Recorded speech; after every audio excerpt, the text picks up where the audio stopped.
Unbelievable.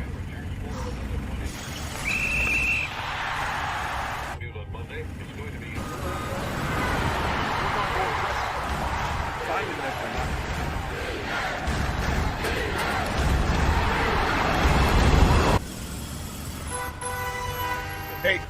Huh? Need more football? The USFL, coming this April. What the league is offering is an opportunity for the players and the staff involved in the USFL, to complete their 4-year college education or to go on and get their master's. We're excited to be partnering with Strayer and affording our players with an opportunity to continue to pursue their degrees, whether it be an undergraduate degree or an advanced degree. It's an amazing opportunity, and not just for the players, but for the staff as well. You cross paths with former players that just don't have anything. They haven't gone back. They didn't get that degree. It's been 10 years, it's been 20 years. We have a full program of tuition, free, no strings attached, and we're going to offer this to all of our players, every member of our staff to take advantage of this for a BA or a master's. And so when you look at having the opportunity, being at this young age, some of them are stepping away from school right now to step in and pursue this opportunity because physically you have a limited window that you can play this game professionally. We think it is something that's going to revolutionize professional leagues. We're going after some younger players, so to be able to do that, to have that in place.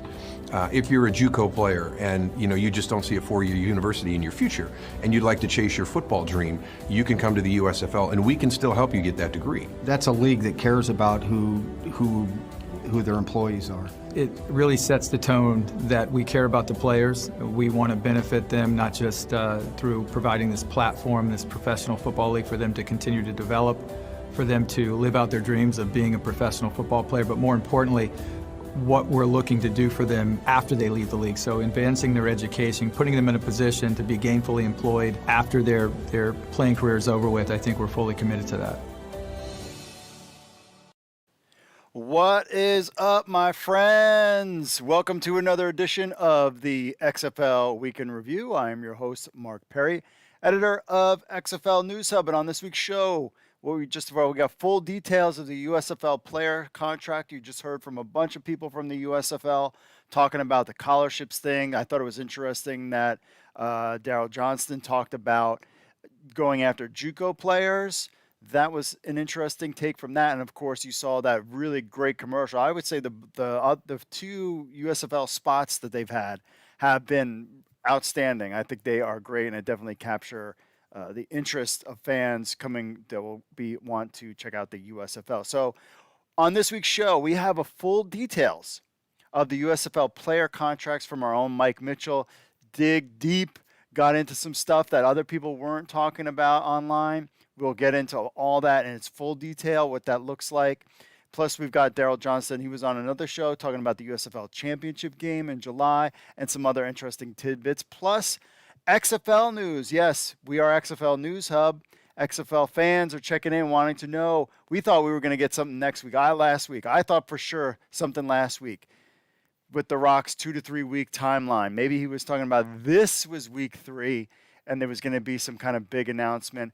We've got your reaction to that. He's going to be part of on the Super Bowl. I doubt he's going to say anything about Terramana or Project Rock or a movie or any of those kind of things. But he's going to be part of the Super Bowl festivities. I would be stunned if there was talk during the Super Bowl of the XFL. But hey, you never know how those things can go. All right. So welcome everybody on the chat on Facebook and on YouTube, all that good stuff. Remember, if you want to be part of the show, it's simple. You email podcast@XFL News Hub with your thoughts or record an MP3 or video, leave it on your phone, and we'll play it on next week's show. Or you can be old school. Leave us a voicemail, 888-430-7692, extension 3. Leave us a review on Apple Podcasts. We'll read it on the show, or Stitcher, Audible, Player, Amazon, Google, Spotify, and of course, leave us a review on Spotify and Apple Podcasts. That helps us out a lot. And you can watch the show, XFL Week in Review, which we cover the XFL, the USFL fan control football. We got some interesting, cool stuff from that. We are live at 8 p.m. Eastern every Monday, YouTube, Facebook, Twitter, and Twitch for the timeline. June 18th, 2022 XFL Player Combines. We are 375 days from XFL kickoff. That means we'll be a year out on the 18th. Some fans are wondering, and we've been talking, that maybe the 18th is the day that they make a big announcement. So we'll skip the Super Bowl. There'll be nothing this week, but target that 18th seems to be a date talking about. But that's not the only football league that's going around, my friends. The USFL is 68 days away from kickoff. We are less than 20 days on the 23rd, 24th of the USFL draft. That's going to be all online. We're not going to be able to see it live. We'll have draft coverage probably both nights after that live on the YouTubes to go over what we learned about the draft. If we get anything quickly, or if we're just going to have to play that one by ear. So if you're interested and you like football, then like and subscribe to the channel. Take a second, smash that like button. That spreads the word about that there are more sources of football than just the NFL. And then that's it. The NFL, and then life is over. No. The XFL, USFL, fan control football, all those things we've got you covered in the spring, and the CFL on CFL News Hub as well. So smash that like button. Let's try to go for 70 likes. We need 70 likes this week on the show to spread the word, especially now that Super Bowl Sunday is going to close it up. And that's going to be it. And then it's going to be on to USFL interest. And we'll see what kind of spots NBC's got going on for that as well. So what we're going to do is we're going to get some USFL news, some XFL news, and some fan control football stuff, plus your social media and you guys hanging out on the chat. We always like to engage with our audience. Question of the week is, XFL, will they have a big announcement this week, the Super Bowl week? I'm going to say I was thinking yes, but now that I'm kind of thinking about it more, I'm saying maybe that 18th is the target to have some kind of big announcement. It'll be after the Super Bowl. The Super Bowl is on the 12th, or I'm sorry, on the 13th.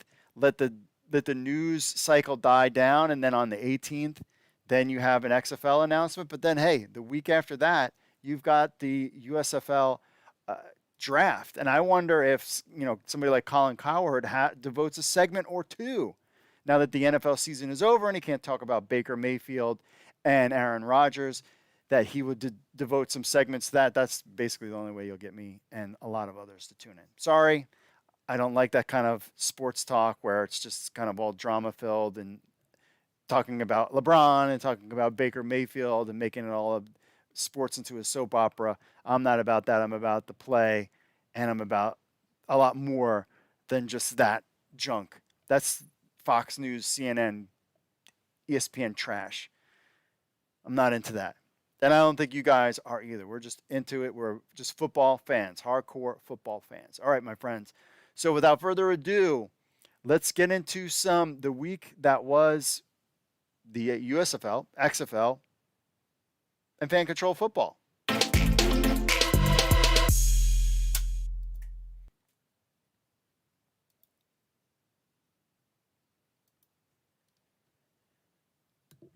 Our very own Mike Mitchell had exclusive details on the USFL's player contracts, something that's been leaked out to the media. So this is interesting because not only does the USFL contract have the details, and we'll break those down for you in a second, but with the spring leagues, there's some provisions in there about the CFL and the XFL coming in 2023. So what we know so far, the four of the W's about the USFL, the who, what, when, where, why, etc. What we know so far, we know that the season will begin April 16th, and it will take place from between mid-April to early July in Birmingham, Alabama. We know that. We know about the opener, New Jersey Generals, Stallions, simulcast on Fox and NBC. Huge. We know about the broadcast deal with FS1, USA Network, Peacock streaming services. We'll have a lot of these games. We know the coaches. We know the cities. We know the history. We have the selection meeting taking place at the end of the month. We all know that. But what we don't know is what the player contracts are kind of looking like. So according to Mike Mitchell, the league will whittle down its 3,000 plus player database to about 500 come draft time. The USFL regular season roster will field 38 active players plus 7 players on each team's practice squad. We talked earlier about the incentive for the league with the Strayer at university and the tuition type of stuff, which is really great. So counting the regular season practice squads, there'll be about 360 players under contract with the USFL when the regular season starts. However, there would be some flexibility regarding roster sizes during training camps. The early word is that teams could have as many as 60 to 65 players per roster to start camps before cuts occur during the season. So they'll probably have a lot more. They'll get to put these guys in for a little bit, and then they'll have some cuts just like normal stuff too. Now, over the last several weeks, information about the USFL's pay structure, roster configuration, player allocation system was slowly becoming public knowledge, but now there's some significant details because Mike Mitchell got his hands on the USFL player contract handbook. Some interesting things: player compensation. Minicamp, training camp will get $600 per week. Regular season / active roster will get $4,500 per week, payable no less frequently than in biweekly installments. $45,000 for the regular season, that's 10 games. Regular season non-active roster will get $1,500 per week. Regular season roster, $4,500 per week if active on game day. Win bonus, $850 per win for players on the active or practice roster on game day. Practice squad guys can get some stuff.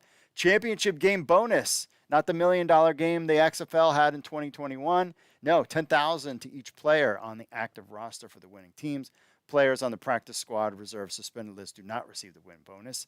Maximum possible salary, $75,750 for an active player throughout the entire season, counting camps, weeks, and if undefeated through the championship. So if you're on the active roster, your team goes undefeated, and you win the championship game, you could make $75,000. Now, people are like, meh.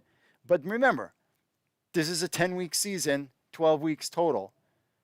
There's 52 weeks in a year. Some people make $75,000 working the full year. But looking at the salaries, you're talking 40 to 50 grand a year. And again, as much as people are like, I can't believe that, this is for 12 weeks of work-ish versus a full year. So we need to keep that perspective in place. Contract length. USFL player contracts begin when they sign and end under 3 specific provisions. If a player is not selected in the draft, it ends. When the player is cut, and on December 31st, 2022, that's when the end of their contract starts. Now, the USFL has an option year. Each player contract also comes with the USFL option to extend it for an additional year from January 1st, 2023 through December 31st, 2023. The player must agree to this extension upon signing their initial contract. The player will be notified by the USFL's desire to extend by April 30th, 2022. By extending the player, they will receive health insurance throughout 2023, which is fantastic. The option is not guaranteed of employment for the following season. So essentially, each player that signs a contract with the USFL must agree to the extension. So if the USFL comes in year 2 and they say, hey, we're picking up your option, if you signed a contract with the USFL, you can't say, nah, I'm going to go with the XFL instead. You are stuck, per se, in the USFL.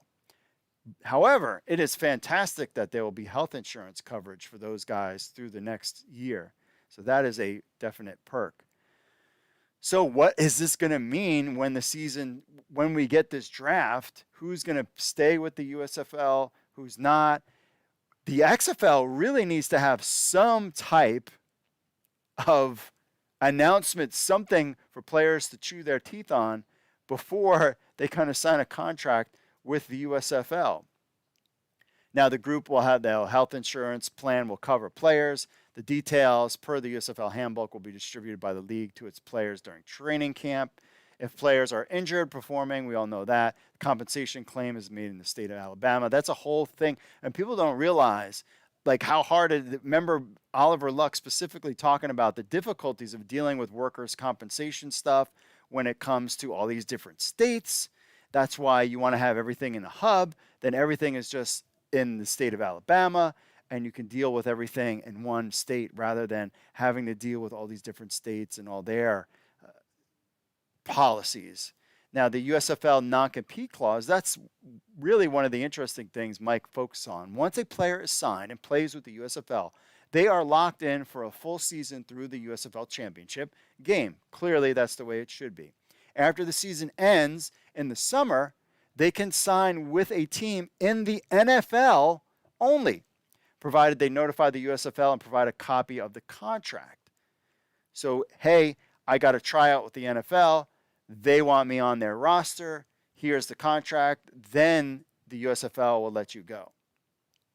So as a practical matter, the NFL and its teams will require USFL players to release players from their contract before working out or signing a player. The process is really simple, and there are quite a few hurdles typically involved in making the transition a smooth one. Releasing a player from his contract for a workout won't ensure said player an NFL job, but by freeing them contractually, the player could pivot and play for another league instead if they don't land an NFL team. So this can be kind of tricky, which players under contract the USFL willingly releases. That's kind of a sticking point. I'm sure that might get hammered out maybe as time goes on. I don't know, but yeah. So what happens is, say if I am Mark Perry and I am the quarterback of your Tampa Bay Bandits, who will win the USFL championship, waiting for a good hat and shirts and merch coming, which I'm hearing that's coming soon in the next month.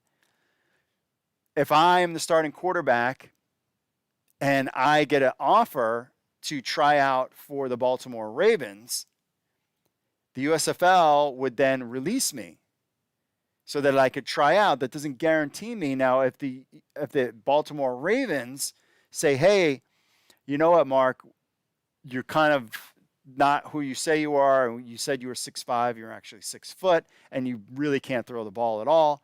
We don't want to sign you. Technically, I am released from my USFL contract. Therefore, I don't have to sign back with them, and I could sign with the XFL. We will see how this whole scenario plays out, but that's kind of a sticking point. Maybe there's not a way around that. Just something to keep in mind on the rare occasion that that particularly might happen. I assume there's probably a good faith to be like, hey, you'll come back to the USFL for that one season, but who knows? Who knows how this stuff goes? Other than the NFL, contracted players will not be allowed to sign or play with any other league while under contract with the USFL. That means leagues like the CFL, XFL, and any other potential competing spring football entities are off limits. Fan control football, let's throw that one in there too. Sources close to the league suggest that USFL coaches will also have a similar clause in their contract to prevent them from leaving after the 2022 season to be with the CFL, XFL, or any other non-NFL league. Once upon a time, the Alliance of American Football had a similar preemptive strike to attempt to lock in their players for 3-year deals before the XFL could arrive on the scene. The XFL never had to go down that path in the 2.0 era. All signs are pointing that this could be an issue in the 3.0 era for the XFL. And guys who sign, this is going to be a really interesting month, my friends. That's all I can tell you that. Player housing. Minicamp, training camp, housing and meals will be provided for all players, either through housing or housing stipend meals or meals expense allowance. Regular season players will need to find their own means of housing. Discounted housing at hotels designated by the USFL will be made available at the rate of $150 per night. Incidental hotel charges such as room service, Wi-Fi, movies incur are solely the player's responsibility. I see with that. Many players and agencies who have received this contract and player handbook information from the USFL hope the league amends this. That has been a sticking point for the players because that's $150 per night. Let's do the math. Clearly, you're going to share that room with another player. So say if it's even $75, that's a night. And if you're making a regular season non-active roster and you're making $1,500, you do the math, or you're making $4,500 per week with taxes and having to pay for your hotel, that could be an issue. The cost of the league designated housing at select hotels for players during the season will be approximately $4,500 per month or 1 week's pay. Clarification is still needed from the league on whether that is per room or per person. The latter option would enable players to split the housing costs potentially in half. I mean, these are big guys. I don't think they'd be sharing beds and put 4 of them in there. The educational plan, we went over that, partnered with the University of Strayer and Capella University, which is a nice thing. The education plan can be very beneficial for players who qualify. Player conduct rules and restrictions, drug testing. The USFL has several standard league policies in place for their contracted players. Some of the notable regulation: if a player has an existing marketing, endorsement, sponsorship, or licensing agreement in place, they or their agencies must disclose those to the league at the time they sign their contract. The USFL has a comprehensive drug policy, which includes both substance abuse and performance-enhancing drugs. Every player assigned to an USFL is individual name, image, and likeness rights for the merchandising, endorsements, promotion, practice, event, game footage. Every player is obligated to stand during the national anthem per the player handbook. That was, we all know about that thing. Final thoughts from our man Mike Mitchell. Notwithstanding USFL not covering the housing costs for 360 of their players during the season, which would cost the league millions of dollars if they exercise that practice from late March into July, you have to ponder whether or not the UFL is dealing with Birmingham, whether the league had promised the city added hotel business during the coming spring, is playing a role in why they are not covering that expense for the players.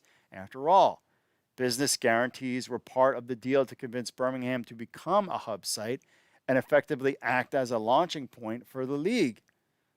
Who knows if these guys decide to go rent houses or not use the hotel system.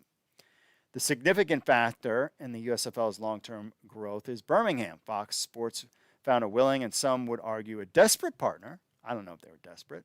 That's what Mike says, to help them showcase their league prospective team owners and sponsors. Ultimately, that's the USFL's goal in 2022, build up a strong TV product that helps sell their league to buyers who can help shoulder the heavy financial burdens that pro football leagues incur. Call it the MLS model, if you choose. We've heard that before. And it's no accident the USFL chose the specific market names they did. After all, since the league and its teams are not playing in their actual cities in year one of its launch, one could surmise, why not just name 2 of your cities, San Antonio and St. Louis, the 2 most successful non-NFL pro league sites in the last few years, which is a lot of people have been asking. The answer is simple. The USFL has what they feel are prospective buyers lined up for the city names they choose. Several sources have indicated that Birmingham, Houston, and New Jersey might be the first teams in the league to secure ownership groups. The league is willing to stay in Birmingham as long as they have until all franchises are sold. If that means 3 teams moving into their markets in 2023 while the other teams remain in Birmingham for the foreseeable future, the USFL will keep pushing along. So that's the idea, is to showcase these teams and then have them move to the markets only if they have an owner in place. That makes sense. As for the player salaries, all things being equal, notwithstanding players being on their own when it comes to housing, the average USFL salary is a respectable one for a first-year league. The win bonus system is terrific, and it's something adopted from the original XFL and passed on the last iteration of the XFL. Player motivation has never been an issue in these types of leagues, but the added incentive gets the teams to play harder and rewards them for success. Playing for football on major network is a huge selling point for these players who will play in the USFL, many of whom will players who have participated in the Spring League and others who have been on the outskirts of the NFL hoping for a chance.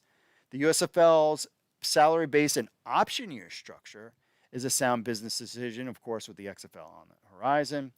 The USFL plans to skew towards younger and experienced pro athletes rather than bringing in veterans, those guys are accustomed to 6-figure salaries. That would make sense. To the end, the USFL is designed has designs on signing young cornerbacks with name recognition in football circles. To accomplish that, the USFL may have to borrow another page of the XFL playbook and sign quarterbacks to contracts above the league's salary. Something to consider as well, unless they give them part of the stuff when it comes to merch. In one of the recent weeks, one of the names that Mike Mitchell has heard in contention for a potential spot in the new USFL is former St. Louis Battlehawks quarterback Jordan Ta'amu.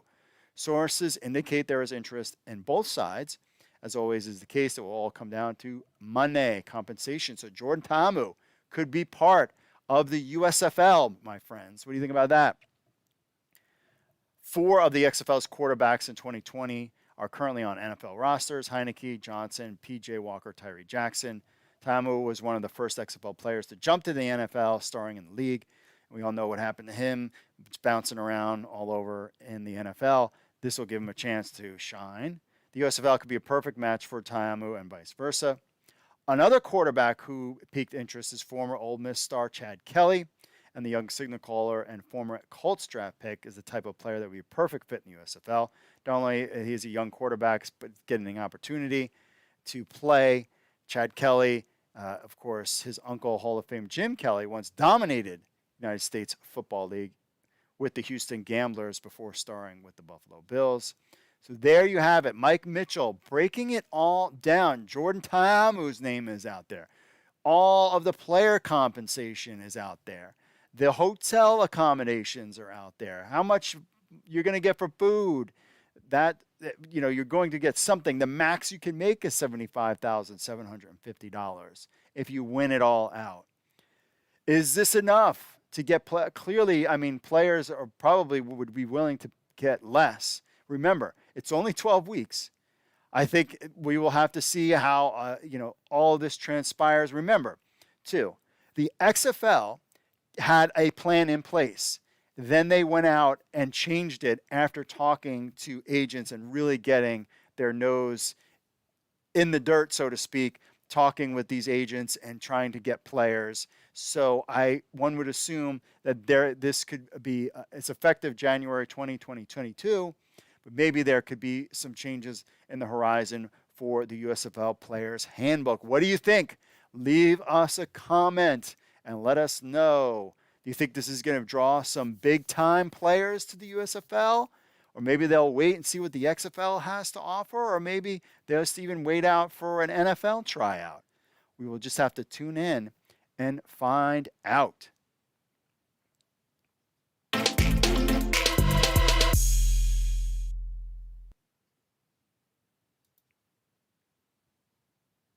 XFL Senior Vice President of Football Operations Doug Whaley was talking with TMZ about this whole Brian Flores lawsuit, and if the XFL has a spot for him. Really great interview. It's really quick. Doug Whaley, of course, is the XFL Senior Vice President of Player Personnel. He talked to TMZ Sports about the lawsuit involving former Miami Dolphins head coach Brian Flores and the NFL. You all know the situation behind that. Whaley goes into detail talking about dealing with billionaires, and really the only way to affect change in the NFL is to hit them where it hurts, and that's where it's in their pocketbooks. That's sponsorships pulling out, outside forces taking money away from the NFL owners is really the only way to make change, and that is true with a lot of things. You can whine and argue about with your friends all you want about politics, but at the end of the day, you have more of an impact on the world around you by being the person you are, and in particular, where you spend your money, rather than being one of these Neanderthals that likes to argue politics with their friends all the time. It's where you put your money has more of an impact than watching Fox News and CNN and arguing with people all the time and just being a sheep. I'll leave it at that. That's my quote, not Doug Whaley's. But you get the idea. You got to hit them where it hurts. And really where you spend your money and how you spend your money has more of an impact on the world than anything else. That's just the way it is. But Whaley was asked about if there would be a spot for the coach in the XFL. He said, quote, "As we say in the XFL, The only qualifications for entrance into the XFL is talent, and he is a talented guy. So just say that. Be it players, coaches, administrators. If you have the skill set to make us an incredible league, we will definitely pay attention and consider it. Of course, the XFL is set to return in 2023. It would be awesome. I just think this guy is going to get blackballed in the NFL. I don't think he'll get a job this year. This would be his best bet. It would be a big splash for the XFL to bring him in.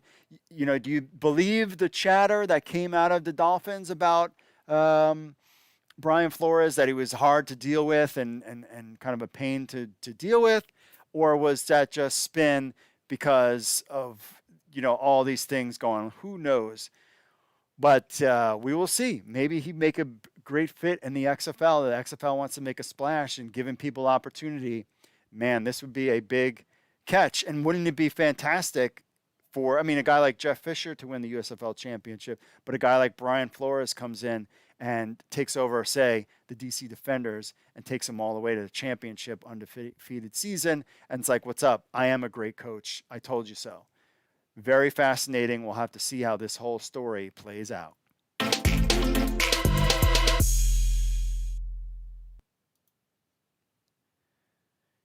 USFL Executive Vice President Daryl Johnston talks about the XFL USFL uniforms championship game coming July 2nd and connecting with the past. This was kind of interesting. He was a guest on 365 Sports to talk all things USFL. Talked about his different experiences. He said about how the USFL uniforms will look in the 2.0 era. Fans are interested in the merch. We stayed traditional with the uniforms. We modernized them a little bit with the colors, but we haven't changed a whole lot, so we're really excited about that. Talks about one thing he brought up that was interesting, and when you see the USFL's press release, it always is very blatant. The USFL is a new independent football league controlled by Fox Sports through the USFL Holdco LLC, a new business entity, and it is not associated or affiliated with the USFL of the 1980s or its owners. That has always been out there. I found that interesting, and I get it. You want to distance yourself from the old USFL. I would assume this is because of legal things. However, if you want to distance yourself from the USFL in the past, then why did you have Doug Flutie hyping your league? So you can't have your cake and eat it too, kind of, you know what I'm saying? I have a feeling it's some kind of legal stuff. But Johnston was talking about how the league wants to engage with players from the past, even though you have one end saying that has nothing to do with the past. He said, quote, I had the opportunity to visit Vince Papale, whose son actually was at the trying out for the XFL, and he was part of the Philadelphia Stars. They have a reunion every year, so we're going to try and tap into that during the course of the season, get a watch party going back at one of the places. They do that back in Philadelphia, and hopefully we'll get groups coming down to Birmingham, Alabama to watch the teams they remembered back from the 80s. Again, to me, this is contradicting to this, that original statement.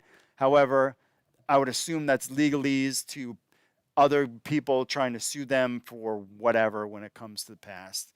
That's just my opinion on that. He talks about how the USFL is not a feeder system for the NFL. And when the championship game, he said, our calendar is still NFL training camp friendly, especially the way the camps are held today. You're not as physical. You're starting out a little bit later in the month of July, sometimes even in August, so you've got an acclimation period. So if you win the championship game in the USFL, you will play it on July 2nd. That still gives those guys plenty of time to heal up. They're going to be in great football shape. Absolutely. Bring a guy in after playing in the USFL. I would be all for that if I was one of these teams. But you heard July 2nd, 2022, 2 days before July 4th, will be the USFL championship game. That would be a fun weekend.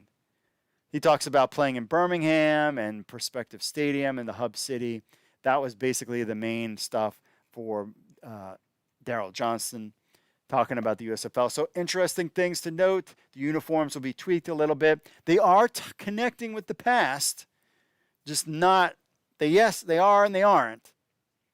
And then the championship game will be July 2nd. So that's going to be a lot of fun. We definitely have to clear the calendar for the championship game, maybe head down there as well. Things are coming and popping in the USFL world. We'll have to stay tuned to find out.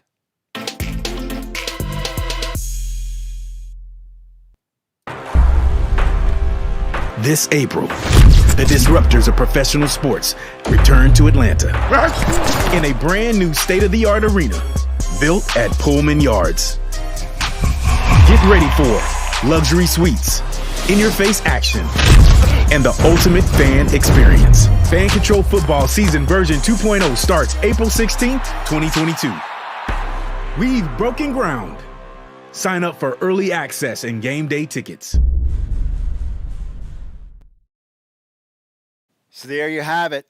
Fan Control Football has broken ground at historic Pullman Yards as the new official venue for the 2.0 season. I have friends in Atlanta. I've been to Atlanta. I was in Atlanta for when University of Maryland won the national championship in basketball. I'm a fan of the Atlanta area. This looks awesome. I don't know, to have your own stadium, I think is great for production value, luxury suites, the whole thing. Fan Control Football is, of course, the only professional football league that empowers the fans to make key decisions for their favorite teams, including calling the plays in real time. They announced this Pullman Yards at the kind of Pratt-Pullman district. I was talking to somebody actually over the weekend who's from the Atlanta area, does production there, and they were saying that is a nice spot. And that is really cool. He didn't hear about it, but of course, because he's not a super football nerd like us. So I cannot wait to go. So the designed as a hub for the sports and entertainment, the new state-of-the-art 1,500 seat site totaling more than 85,000 square feet will be the home for FCF throughout the league's entire second season, which takes on the field April 16th. They're, of course, having tryouts now. They were actually even having live video on Twitch. I was actually tuned into that. I was at a cheer competition, and I was listening to that while we were waiting around. So this will bring live sports to life. FCA has once again teamed up with Crazy Legs Production, the Atlanta-based full-service content creation company that also produced the league's captivating inaugural season, which took place at Infinity Energy Center in Duluth, Georgia. The new venue design will provide FCF fans with captivating, intimate sports viewing experience with everyone's a VIP and closer to all the game action like never before experienced in professional sports. The venue will include a mix of priority seating, luxury suites, field-level lounges, along with the fans' ability to watch the action on the practice fields as players prep for the game. To help provide a strong taste of Atlanta flavor, the FCF and Pullman Yards will be working with local chefs, restaurants, musicians, artists, and organizations to provide unique food, beverage, entertainment, and interactive experience on game day. Awesome. Located just east of downtown Atlanta, Pullman Yards has been a creative cultural destination for filmmakers, the arts, great film area out there, and the beating heart of Pratt-Pullman District. 27-acre, 12-building property has produced some of Jersey's most memorable cultural events, including Hollywood's Baby, Hunger Games, Catch for Fire, Fast and Furious, not to mention other shows. Tickets go on sale in the coming weeks.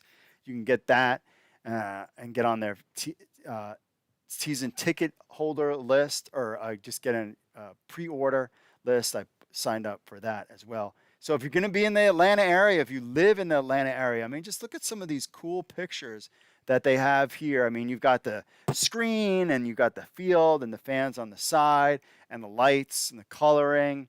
Then you have the sideline where you got a little bar area and you could stand up and see the VIP section there looking at the field. That's pretty dang cool. This is like a high level shot. I mean, this just looks like a really cool, fun place to go check out some football. Outstanding, and having a hubs area. You can see from the outside. I think they'll get a lot of interest in that area about the field and the games. Super excited to go check out a fan control football game. And not only am I excited to go see a fan control football game, something else the fan control football did this past week as well. They dropped their groundbreaking Ballers Collective NFT collection.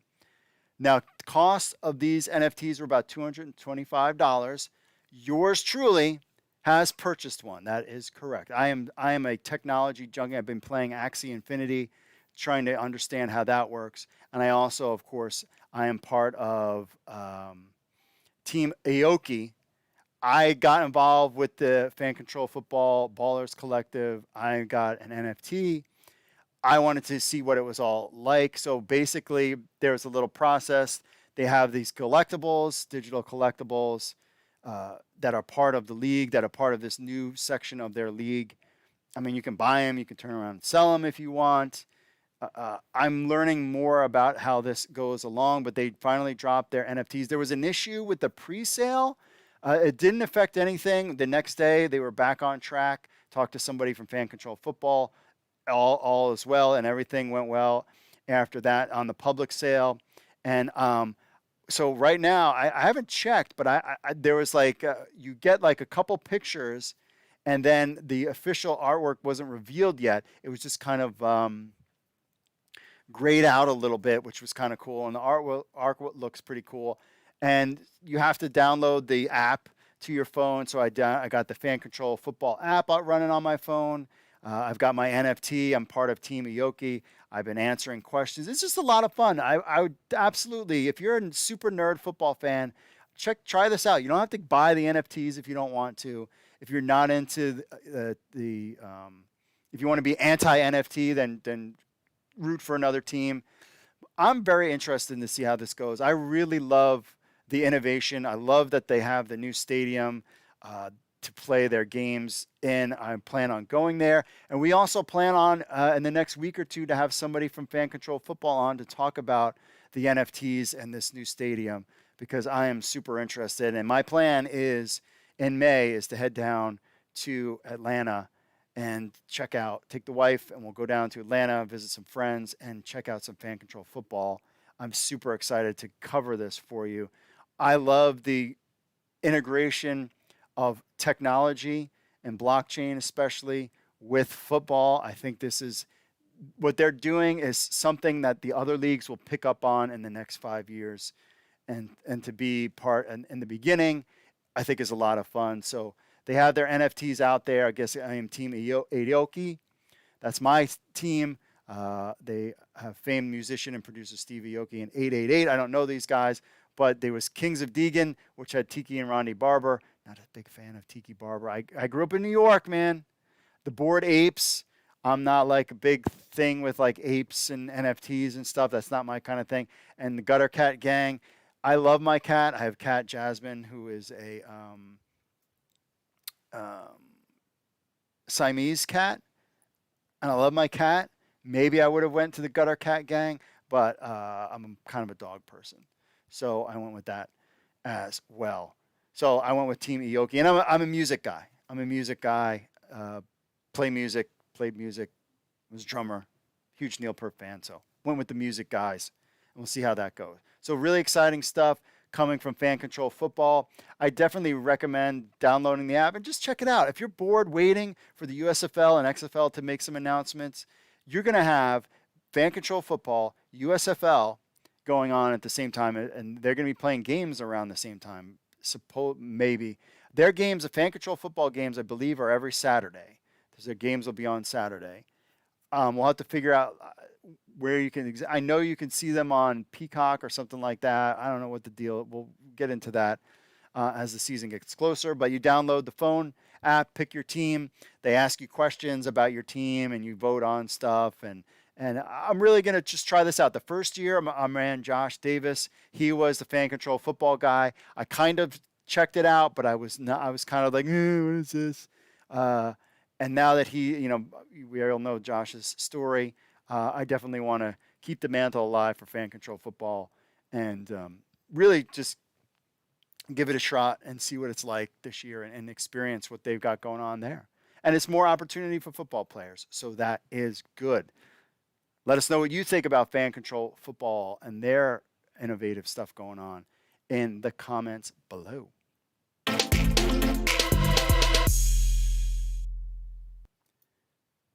So you think we're going to do XFL News Hub is essentially spring football, alt football. We cover them all, including Major League Football. Now, if you want to be a cynic about the USFL, I'm like, hey, you got NBC, you got Fox, there's money in there. Our country is littered with cynicism on every front. I try to be cynic, and I like to be a little bit more on the positive side. Everybody's a cynic about basically everything in this country, and it's just frankly annoying and very Neanderthalish thinking. That's my new term that I've been using with my kids and everything. Everything is a conspiracy. Everything is skeptical. There's cynicism all over the place. I get it because of everything that's going on. I don't agree with the cynicism. I'm a little concerned with the USFL with certain things, but I'm willing to wait and see how it plays out. Fan control football. I really like the direction they're going in. We own Dogecoin News Hub. I own crypto. I'm involved in the crypto space. I love this idea, and I'm a technology guy. So they've hit all my things, and I'm like, yeah, this is really cool. And Atlanta is a great place to do it as well. So I'm not a cynic when it comes to fan control football. I'm curious. I'm giving them the benefit of the doubt. XFL, The Rock, Danny Garcia. I was a little cynical. We know that now it's the DC Commandos, whatever it is. They didn't take the DC Defenders. That's what irked me a little bit. I didn't hear anything, but all systems are go, and I'm very comfortable, and I'm not cynical when it comes to the XFL. I am cynical when it comes to Major League Football. They have talked about having their spring season in 2022, and they've actually hired somebody. So Frank Murtha, president and CEO, stated last week that MLFB was continuing its preparations for a multi-front for a spring 2022 football season. Cool. Hey, more power to you. If I'm cynical about anything when it comes to sports, alt football, it's MLFB. Just saying. He pleased to announce the hiring of CFL Greg Campbell, who is the executive vice president and chief financial officer of the Detroit Pistons since 2014. Prior to that, he served in a similar capacity for the Memphis Grizzlies in 2004. In addition, he has held similar positions in the NHL, AFL, and CFL. Brings vast experience in the sports field to MLFB. Cool. Made another hiring. I'm cool with that. Murtha also reported he expects the word back from the SEC and MLB Reg A offering very soon, and that Mike McCarthy completed a successful scouting trip at the East-West Shrine and Senior Bowl games. That's what's going on there. While in Mobile, he met with officials at the University of South Alabama's athletic department regarding the use of their brand new stadium for MLFB team located in Mobile. Stadium is the site, so they were talking about that. Again, I'm skeptical. They're supposed to play their games in Lakeland Park, Florida, or something like that. Is that right? Major League Football. They did put out something. Hey, congratulations, they hired somebody. But like I said, I am a little skeptical about these guys. We haven't really heard much. Players, where they're getting from, team names, any of those kind of things. And if you're playing in the spring, we know what's going on with the USFL. That, hey, man, there's a little issue. We're concerned about the USFL. They have team names. They have coaches. They have a list of players. What does MLFB? So if you're skeptical and you're a cynic when it comes to MLFB, I'm on that page with you as well, my friends.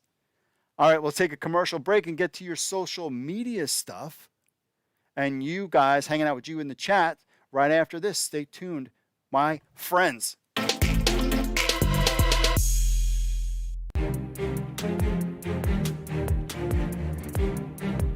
This week on the Markcast, a couple special guests. We have Jake Mayer from Stamps. We have the mayor, Jake, joining us. We got the mayor. So yeah, I mean, I'm used to it. It's been a football nickname, that's for sure. I think it helps when you're also the quarterback. You know, you're kind of the leader. You know, I guess people might think of it as kind of the guy in charge. So I guess mayor makes sense to me. So I'm just a big believer in if anybody's going to give you a nickname, it needs to come from the outside. It needs to come from people. I'm not in the nickname yourself. We also have Christina Costabile coming on from CFL.ca. Games aren't won on paper. Obviously, we know that. But you look at a roster like that, and you're talking about BC, and you're looking at all these receivers that they've already signed, and there's rumors going around that they might even offer to Kenny Lawler. Like, you're looking at all of these things, and you're like, wow, they're going to be amazing. And then I love when like you actually hit the field, and if it pans out, awesome. But sometimes they hit the field and you're like, oh, this is why football is not played on paper. Yeah. And then a lot of CFL transactions, some USFL contract details leaked. We have all the fan control football, NFT fiasco stuff. That's always fun. Yeah, our big leaked contract detail, player pay, all the things we've been waiting for came out right before we recorded. I'm very glad, very appreciate USFL working. XFL is not working with our record schedule because we don't know when the hell that news is coming out. But at least USFL is giving us freaking news when we need it to record on the podcast. That is true. And on that note of CFL transactions, again, I'm very happy for my boy Kadeem Carey getting that bag, the highest paid American running back since Ricky Williams. It's a big thing for Kadeem.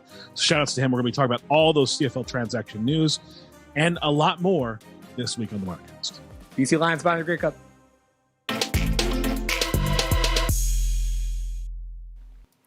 All right, we are back, my friends. What's up, everybody in the chat room? Theodore King says the USFL commercial was great. 100% agree with you there. Kuda man, those contracts shake my head. I mean, I wasn't anybody expecting them to make $100,000 playing in the USFL, at least in season one. No, I have to agree with Mike. I'm a little concerned about the paying for the hotel rooms. That seems a little kind of sketch just because, I mean, I know that they're trying to save money, then make the player salary less, and then just cover the rooms. But I guess maybe that runs into a problem where guys want their own room, or maybe you say, hey, if you want your own room, we'll give you $50 a day towards it, but we should think you should share with somebody, and then you can get a room for free. I mean, there's ways to play it. I'd be curious to see, talking to some agents, to see if they've kind of reached out and maybe try to change that perspective a little bit. Locking players in totally makes sense. I invested a year in you in my league. You were on Fox, you were on NBC, and then all of a sudden, you know, you want to go and play in the XFL. I'm not having that. I get that part too. So we'll see how this stuff kind of plays itself out. Javier says, hey, Mark, can I see Finn the dog tonight? I just texted my wife to bring him down, and we'll have Finn on in the show. Maybe we'll have my wife on the show as well. Imperial Spy says not bad of contracts, in my opinion. Getting paid more than OBJ this year. Well, hey, crypto is back up, so don't worry about that. Mark J. Brown, XFL News Hub. MJ from Pikesville, Maryland. Looking excitedly forward to the USFL. Keep up the good work, XFL News Hub. Yeah, Pikesville, Maryland. Checking in. I got my DC Defenders. Of course, you got my gear back there. My XFL hat. My CFL hat. Of course, my DC Defenders sweatshirt that stays home, hopefully. And, of course, I like my USFL hat. I was rocking the hat this weekend in Richmond for a cheer competition that my kids were involved in. So I was rocking the USFL hat. Urban Delinquent says Unstoppable Force League. I didn't know what the name of the USFL was till you mentioned it. That's it, Unstoppable Force League. I forgot about that. Craig Tucker says that's good. Urban says I want Extreme Football League to start now. That is not the XFL. Paladin Demo saying that was a lengthy breakdown. I bet I assume you're talking about my fan control football. I had my laptop at this event where my kids were at this cheer event, and I was, there's a lot of downtime. So I had my laptop, and I was completely figuring out the NFT thing, moving my crypto over to the proper wallet and connecting it to the website. Everything worked really cool. It was different. It was cool. I liked it. Sorry. Let's see here. Anybody else? Lil Bit said, never heard of it. Talking, I assume, about fan control football. Definitely check it out. Palin and Jerry Jones says, I would like to see the USFL to draft players from two-year college system because there are some good players in that system that get overlooked. It was interesting that Moose Johnston talked about getting JUCO players and that player transfer portal kind of thing. That, to me, is interesting that he would even mention that. Jose, the Indoor Football League is the first spring league to start. I actually have some news on Arena Football League that's coming up that I'm going to post about. Marcine says, hi, how are you? Do you think cities like New Mexico, Utah, Montana, Nebraska, Oakland should get XFL teams? Oakland, yeah. You could do something cool in Oakland. Nebraska, Montana, I don't know about. Utah, New Mexico, no. Maybe Nebraska. Let's see. Marcelo says, will the USFL have a draft and training camp, or are they already drafted? Training camp, their draft is going to be February 23rd and 24th. We'll have full coverage of that. It's not going to be televised. We've heard that multiple times, that's not going to happen. And then they're going to have training camp in March, and then their season will kick off. So that's going to be coming up soon. Basically, once we kick in with this draft, it's game on when it comes to all this football stuff. Hopefully we get to see. I mean, Mike Mitchell's talking about, what do you think about that? Jordan Ta'amu in the USFL. Talks going on there. That would be kind of cool. I would love to see him in there. Jose says this year before this Fan Control Football League in USFL. Little Bit says Nebraska for sure would be great for the XFL. Rookie_X4. So the USFL is not allowing players to sign with the XFL. That could be the start of a spring football wars next year. No doubt there is going to be spring football wars, my friends. There's no doubt about that. That's happened. Hey, make sure you smash that like button. We want to get to 70 likes, you jabronis. Let's get to the other social media stuff right after this. Stay tuned, my friends. What's up, XFL Army? If you're a fan of the XFL News Hub and you have a telephone, which I know all of you do because you're sitting there playing on your phones all the time, then why not download the XFL News Hub app? That's right, it's on iTunes. It's on Android. We have an Android version and an iPhone version of the XFL News Hub app. So what do you get? You get the latest news from XFL News Hub, the premier source of XFL news in the universe. Plus, you get push notifications when we have breaking news. You will be the first to know. You can leave a comment on some of the news right from your phone. Plus, you get this podcast on your phone as well. Remember, you can leave us reviews on the Google Play Store or iTunes. It links to other social media, our other social media accounts, and so much more. Be in the know. I know you're on your phones. People are on their phones all the time. They never get off their phones. So why not just download the XFL News Hub app on your Android or iPhone today? All you need to do is go to the Google Play Store or iTunes and just type in XFL News Hub. That's XFL News Hub. Download our app on your phone today.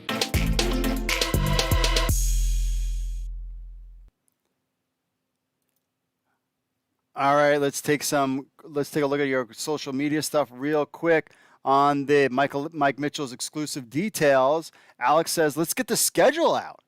I want to plan a Philadelphia Stars opening day party. Yes. What is up with the schedule? That is a great point. Not really sure, but we need to get that schedule soon, too. You think they're going to have an announcement this week? Speaking of announcements, what's the deal with The Rock? You think he's going to have a big announcement from the XFL before the Super Bowl? I have a feeling they're going to wait to the 18th. I forgot about that date. I saw fans talking about that on the social media. I'm thinking the 18th, they're going to definitely have something big.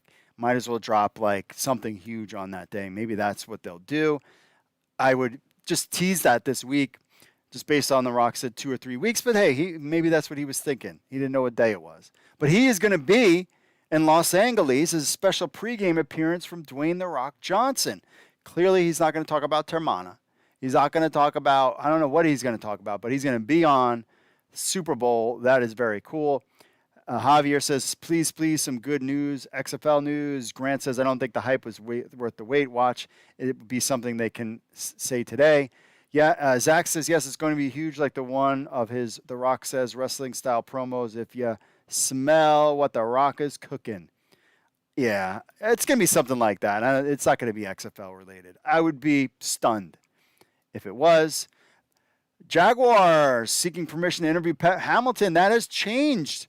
Apparently, Pep is staying in Houston, will be the OC for the Houston Texans. That word came in. I would have loved to see Pep actually move to Jacksonville instead. But he's going to stay as the OC for the Houston Texans. Hopefully, they're not a one and done. Was really hoping to see Pep Hamilton return to the DC Defenders. However, hey, Brian Flores, bring him out. Let's see what's up. Let's do it. On MLFB Talk, Lee says, until it actually happens, it's not happening. I agree with that. Michael says, not going to play it down. They've been beating this horse for a decade. I agree. I think part of the reason why they come out with these things is so the SEC doesn't think that they're up to shadiness.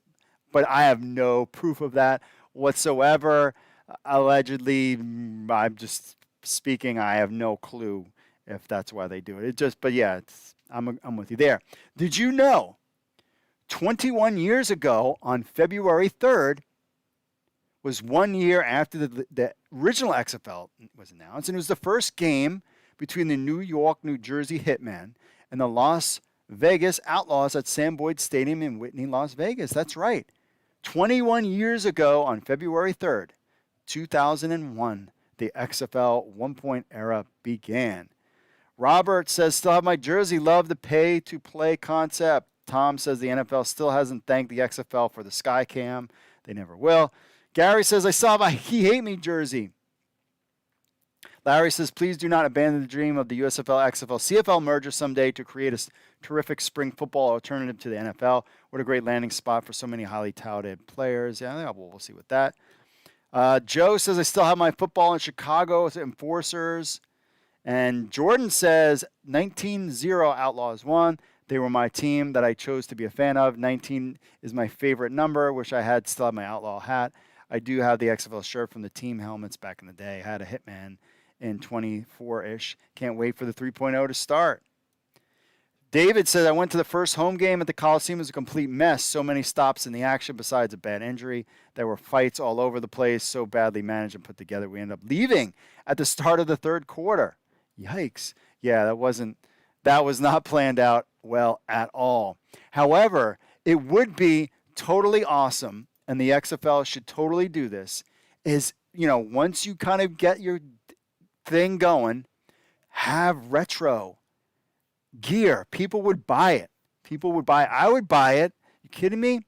Retro XFL gear. On to the Instagram, talking about The Rock's appearance. Let's see. Springfield analyst says, I don't think so. Sure, the timing may add up with an announcement he talked about, but I don't think we'll hear anything. I agree. Bum says, real front row Brian. That's not very nice. No, because the town down. Nope, not with the USFL doing spring football. I agree with there. And Blake Beltran 03 says, please put a team in San Antonio. I think you will get a team in San Antonio one day, my friend. Relax. On to the Twitters we got here. Talking about The Rock, Jeff, who is one of our writers. He'll be back when the XFL kicks things off again. Says, talking about The Rock, he says, I'm sure NBC will have something prepared for the Super Bowl, and any XFL announcement will probably get lost in the hullabaloo. There's a reason no other league staged a game during the Super Bowl. Even HBO put their famous Sunday programming out early. True. He also said, did you check out this in that commercial that we showed at the beginning of the show? What do you think? New Jersey Generals gear. That's right. That appeared in the commercial, which was pretty cool. And I hope that they continue to have more commercials and we get to see this gear out in the real world. And plus, remember we saw coaches and some people wearing Under Armour merch, Under Armour gear with USFL stuff on it. What if The Rock comes out and says, hey, Project Rock is sponsoring the USFL's gear? Yeah, that's not happening. Talking about the, let's see, about The Rock. Volgal Burst 16 says it's either this week or the day of or after the Super Bowl. I'm going with the 19th. That's my pick. That's what I'm picking. Richard, for real, says, hell, I would be happy. Talking about Brian Flores. He says, hell, I would be happy if he did coach in the league, XFL. Not only do he come with the NFL experience, we can turn the team around quickly like he did the Dolphins. Yeah, I would be cool with that. Let's see. David, talking about The Rock. He says, at David 51179. This will be The Rock's second time in 2 months he has had something to do with the NFL. First was the Manning Monday football game, and now this. It would be wise of him to be partnering with the NFL for his XFL, especially with USFL getting a head start with spring football. That's true. This is his second run with the NFL. Is this to announce? I mean, if this is the NFL Super Bowl and he announces that the XFL games will be on the NFL Network, that's he could do that. And there, you're right. That's 2 times. I never thought of that. There's 2 times that he's partnered up with the NFL. It's got to be something going on between him and NFL, the XFL and NFL Network. Coach 31B says maybe they're going to announce a partnership as the XFL being a development league for the NFL. I doubt it, but it would be a perfect world. They're never going to, neither the USFL or the XFL will ever say that they are a development league for the NFL. That's basically implicitly true. It's basically implicit from that. Zacho Butch says, considering it's been 3 weeks of the 2 to 3 weeks, I'm hoping we get a big XFL news. I feel like the news will come before the Super Bowl, but they'll be making an ultimate power move over the USFL to make a big announcement during the Super Bowl. Heck yeah, it would. That's a huge flex if they were able to do that during the NFL. What if The Rock comes on the Super Bowl and says, hey, I just bought the Calgary Stampeders? And CFL games are coming to the NFL Network. That would be a big one. Matt Lyons had a great article. The United States Football Players Association, the UFPA, becomes an affiliate with the United Steelworkers Union. So now they're involved with that. Matt Lyons had a whole big thing about that. He basically said the UFPA has become an affiliate of official union that already represented over about 850,000 people of various professions. So now they're kind of under their umbrella, and I think that will help these football players going forward, just to have some kind of help, some kind of backstop when it comes to things going on. And clearly, the reason why the United Steelworkers wanted to get involved with the UFPA, everybody's seeing fan control football, USFL, XFL. Hopefully, we get some big burst out of the CFL and they start really, coming together here, I think, which I have a feeling that they will, because there's a lot of changes going on with that. And football is king in this country. No one cares about baseball. So Matt says, while it doesn't necessarily ensure that they'll get the benefits, it does ensure that the UFPA has a legitimate voice in those negotiations, since the USW is an actual union. Before this, the UFPA couldn't negotiate. They can only inform the leagues of the issues and hope things changed. So this is just a step in the right direction. That was some news that came out this past last week. All right, my friends, let's hit 2 more things. Let's go to the YouTubes, and then we'll get to your emails, and we'll finish up with some chat here. Get your chat on. Let's see. First, James says, in my opinion, you are absolutely correct. The baseball lockout helps these leagues tremendously with airtime and public interest in general, but I think even with other sports competing against them, if there was and is, the leagues would still succeed and hold their ground. There's just too much hunger for more football, especially in the United States. This is, I was thinking about this, and this is going to anger some people, and this is a take, and this is just going to piss people off. I was thinking about this. Here I am at this cheer competition. People flying around, people getting hurt. They had to stop multiple times because people fell and crashed into each other. I mean, you're talking, if you've never been to one of these cheer competitions, it is, they have this stuff. I'm like, dang, these people are doing, men, women, all involved with it. I think it's a great thing. I would rather watch competitive cheer than go to a baseball game. I know people are going to freak out. I would rather do that. I was thinking about sports that I would rather watch a competitive cheer event than I would those sports. Bowling, for example. Major League Baseball, I would rather watch cheer. Tennis, probably, you know what I mean? Like hockey and even MLS. Those would I'd probably watch. I don't know. It was just some kind of thoughts that I was thinking. But the fact that Major League Baseball, in this day and age, when the players make so much money, I don't even know where the money comes from. You pay a guy $200 million. Like the USFL is starting for $250 million. How is this one player worth more than this entire football league? It's like, does it make any sense? I think And I watch see the games, and there's nobody in the stands. Now you're going to lock out, which you're already questionable in the sports scope stuff, and now the America's number one sport, football, is now going to be on USFL and fan control football, with the XFL also being talked about. Then you have the draft, the NFL draft in March. Then you have these leagues going. Then you start getting into the end of the USFL season in July. XFL is doing their things over the summer. And then you're getting right back into football training camps. This Super Bowl is going to be off the hook. The ratings have been great for the championship games. The games have been fantastic. And you're going to lock out. Not a good business move, my friends. And just be thankful that somebody's willing to pay you that kind of ridiculous money. Then there's some pitcher get like hundreds of $millions and he's been injured the last couple of years. I don't know. Clint Davina, a lot of Americans have locked themselves out of MLB for years. It's too slow and many of the games take too long. I agree. The dumb people get more people dislike baseball, makes you wonder. The dumber people get, the more people dislike baseball, makes you wonder. No, the smarter people get, the more they dislike baseball. Because they're like, what is this? It's not good like it used to be. And exciting.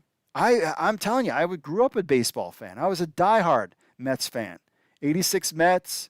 Brett Butler was my favorite baseball player. Played baseball video games. Played stickball all the time with friends during the summers. Watched the games at night. There was this couple seasons where I didn't miss a single Mets game. But there's other sports out there that are just more fun. And just baseball just takes too long. Theodore, funny that the USFL guy said that in the first time in 60 years that both NBC and Fox would broadcast the game together. He wanted to say it would be an unprecedented event, which is false. The precedent was the original Super Bowl. Unprecedented means never done or known before. Okay, Theodore, you're being like me, a little too stickler with the language, but I got what he's saying. Greg says AAF looked pretty good. Quality of play was good. Attendance at San Antonio, Orlando was good, but the league was underfunded, to say the least. XFL looked great before you know what. St. Louis, Houston, Seattle, D.C. all had great atmospheres and attendance. I was at all the D.C. games they were.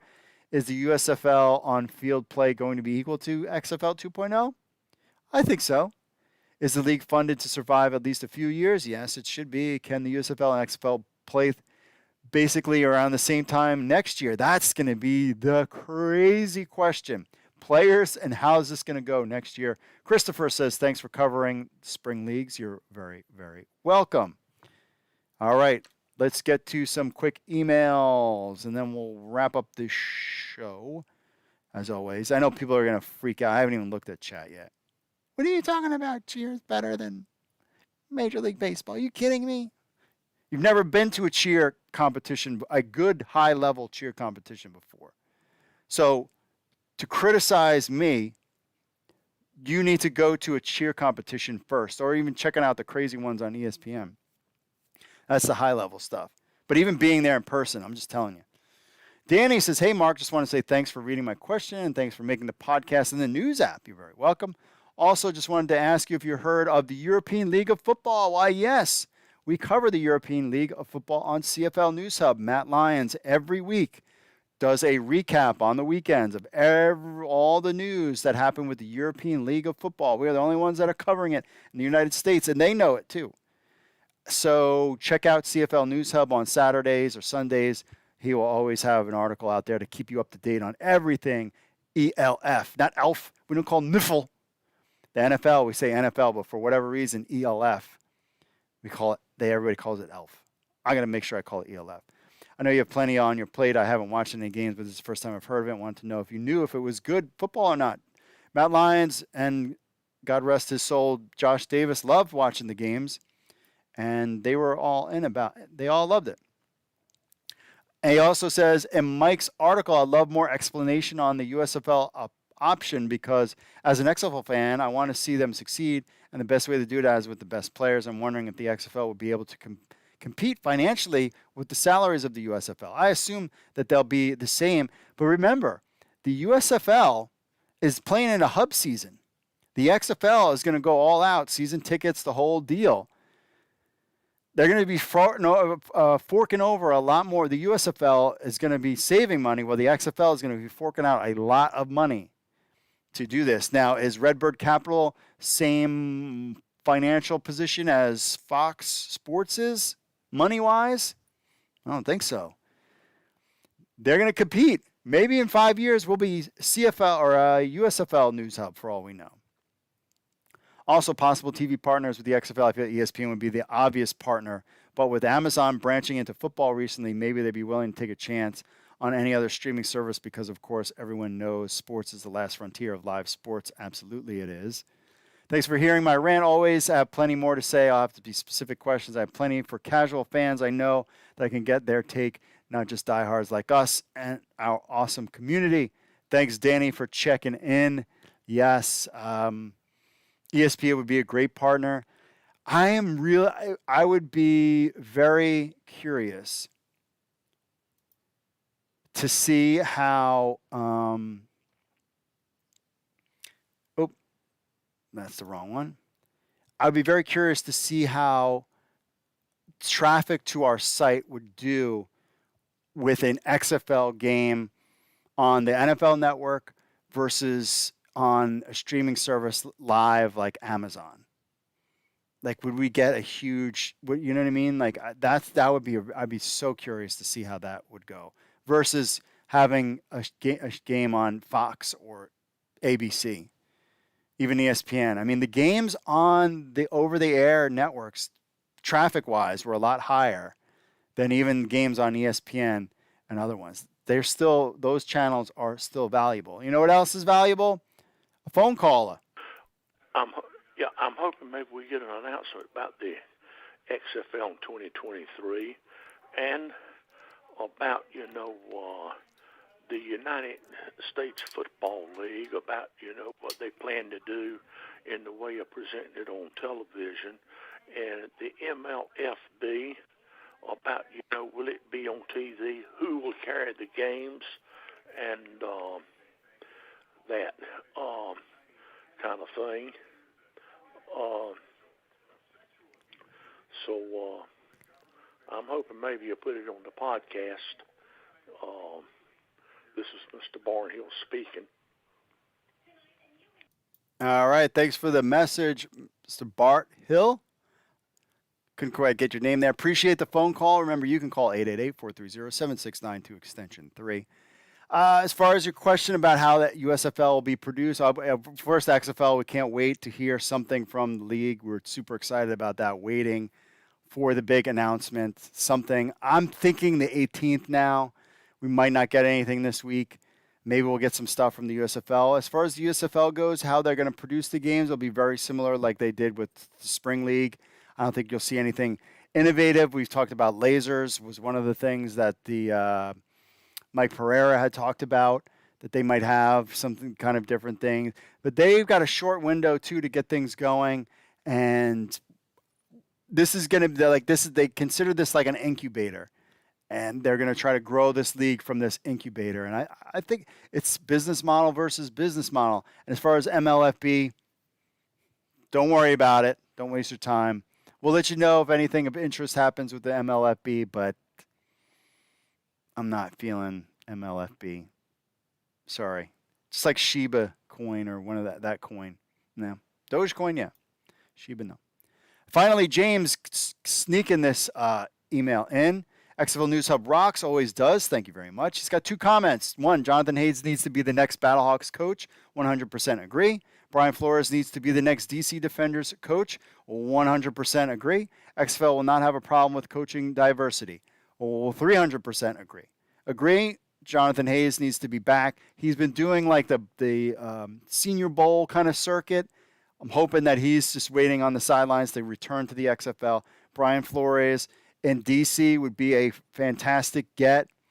I hope so. I would totally interview him, like to meet with him, see what his deal is. And XFL never had a problem with diversity in the first version with Danny Garcia and The Rock at the helm.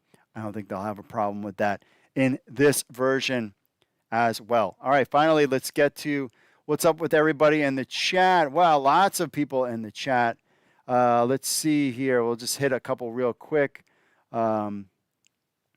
Rookie_X4. So the USFL is not allowing players to sign with the XFL. It could be the start. Oh, yeah, we got through that. Grantez Jones says, Go Stallions, buck everyone. Ooh, that's a first. I haven't heard that one. I like it.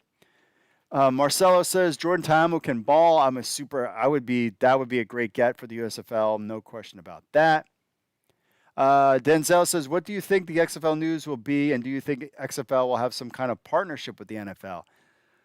That's what I'm kind of thinking. I think it would be if they don't need, in order to lure coaches and players, the first thing you need to do is talk about your TV deal.